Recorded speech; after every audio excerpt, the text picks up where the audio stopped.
Alright guys, I argued with the station manager for a couple of minutes, and by argue I mean I mentioned Amiya and he cowered under the table and screamed at me to get out of his office, but we got the green light for a season 2 of the Amiya show. Oh, the other production staff? No, don't worry. Amiya bailed them out of jail. Alright, I'll stop beating the dead horse on low temperature puns, specifically for this video. But seriously, you guys need to chill out. Horrible jokes aside, Gnosis is a great all-rounder operator with damage, multi-target, and crowd control all in one. But for this segment, I want to mainly focus on the damage amplification of his third skill because a lot of people have been comparing him to Suzerain in this aspect and it's making me mold. His first talent makes his attacks inflict chill for 1 second. Enemies that are chilled in his range will get a 25% damage amp, while enemies inflicted with Frozen will get a 50% damage amp. Gnosis' second talent is nothing really noteworthy, just some status resistance for Carland operators when he's on the field for at least 10 seconds. His third skill increases his attack speed, allows him to attack 2 targets, and keeps enemies frozen until the skill duration ends. During the skill duration, Gnosis will prioritize unfrozen enemies, and when the skill ends, all frozen enemies take big damage. The skill lasts for 13 seconds, and this bit is really important. You'll only get the frozen effect for around 12 seconds, since remember, Gnosis has to hit twice in order for the stronger version of his damage amplification to come through. The fact that his optimal damage amp duration is short means that you're supposed to use it with burst skills that match that duration. For example, trying to pair this skill with the entirety of Silver Ash's third skill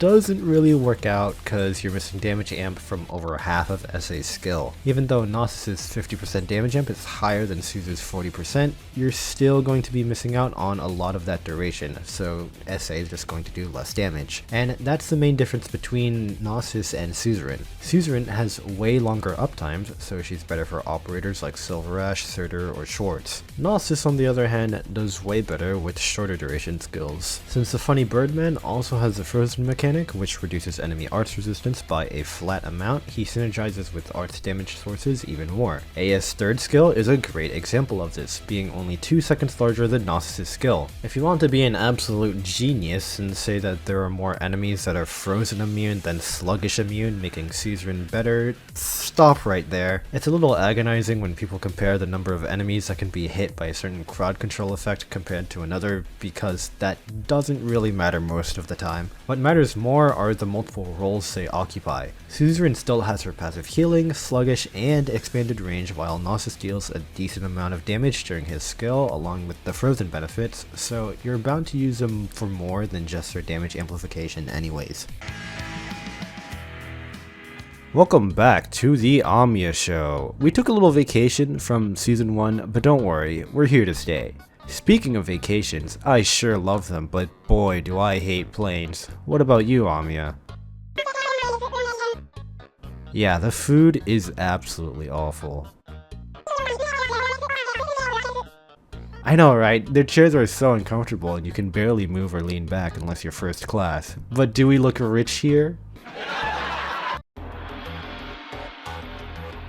A lot of people were questioning why I was calling Ling broken in one of my previous videos, so I'll try to explain that in this part. Ling is a summoner with her first talent giving her summons, and her second talent giving her attack stats and SP when a summon is defeated, retreated, or absorbed. Now, Ling's kit is full of ways to exploit this second talent, so she'll naturally get the plus 15% attack, which is already a pretty strong buff. The reason why Ling is absolutely broken is because of her third skill. Her S2 is really strong, but her S3 is just an entirely different monster. Ling's S3 gives her melee summons with extremely high stats and allows them to fuse together for even higher stats. When the skill is active, Ling and her summons gain a bunch of attack and defense and deal arts damage every half second in the 4 adjacent tiles. When the skill ends, she gets 1 summon. I'm breezing through the skill part because I want you guys to know something. 716 is a pretty hard stage, because you're dealing with a lot of ranged pressure from the super buffed mortar guys to the crossbowmen that attack 2 targets at once. There are also the buffer guys that make everyone pretty tanky since their attack and defense buff stacks. If you're not built enough, you really have to pay attention to your healing and tanking. Now, let's disregard the entire difficulty of that stage. You see this beautiful 7/16 Ling solo on screen? This was my first attempt. Not only did I do this stage solo first try, but it also took me 6 steps with timings that are not even tight in the slightest. And once I completed the stage, I realized, hey, do I really need to activate Ling's skill at the end? So I optimized it down to 5 steps where you place down Ling, 2 of the higher form summons, and AFK for the rest of the stage. No need to activate her skill. That's too much effort and a waste of time anyways. I'm sure many of you see summoners being used and think they require a lot of brain usage, and they certainly do. Knowing how to micromanage the summons while also keeping track of skill timings is a pretty difficult task to accomplish, but certainly not with Ling. No one should have a skill floor this low while being absurdly broken. While Fiend has her drones stunned when the skill duration is over, or Magallan and Mayor retreat their summons at the end of their skills, Ling has no drawbacks, no downsides. To prove this point, Zafang challenged me to complete H73 Ling solo as fast as possible. The main threats of the stage come relatively often and deal copious amounts of arts damage, so you're going to need a lot of healing. Along with the gorilla shield guards that are very tanky and the originium altars in the middle, it's hard to set up right on this map and not get destroyed by the enemy. But no,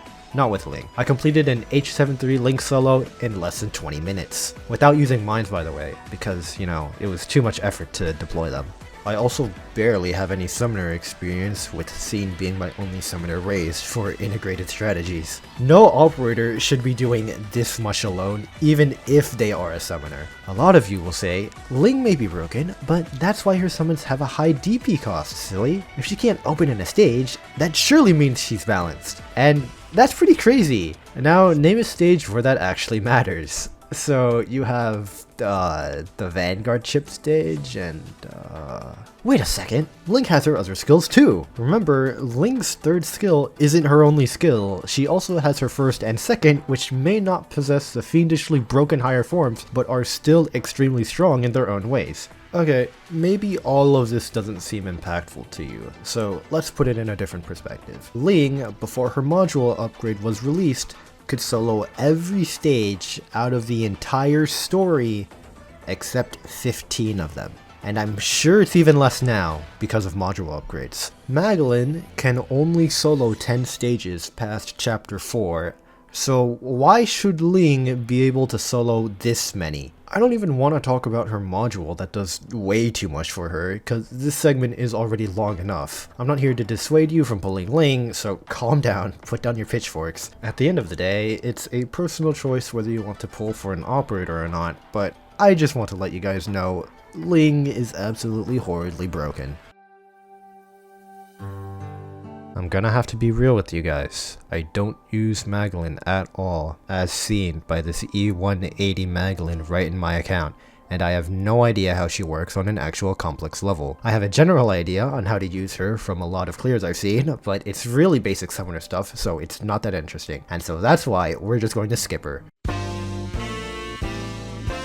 Angelina hasn't performed well in the last couple of CCs, but I swear, it's not her fault. Pine Suit, Dawnseeker, and Deepness were all maps that were not suited for her, and that's what I want to emphasize. It's not that she's bad, it's that the maps weren't made for her. She's been a staple in CC from Pyrite to Spectrum, but around Wild Scales, she started falling off. Pine Suit especially really didn't need her because blocking actually existed on that map. The only enemies that really required a dedicated slower to deal with were the Blindies, but they had low HP pools to the point where Shelter was enough to deal with them. Dawnseeker's map was of a similar note. The map revolves around the near light mechanics, meaning you don't actually have a lot of visible range since the enemies are invisible when in the darkness. Combine this with a lack of good range tiles for her, and now all the enemies are at a specific point where slow doesn't really matter. And since slow is one of the major components of Angelina's kit, all you get now is mediocre multi-target or single target damage. Deepness is just an actual mess. Even though crowd control was the most important factor in this map,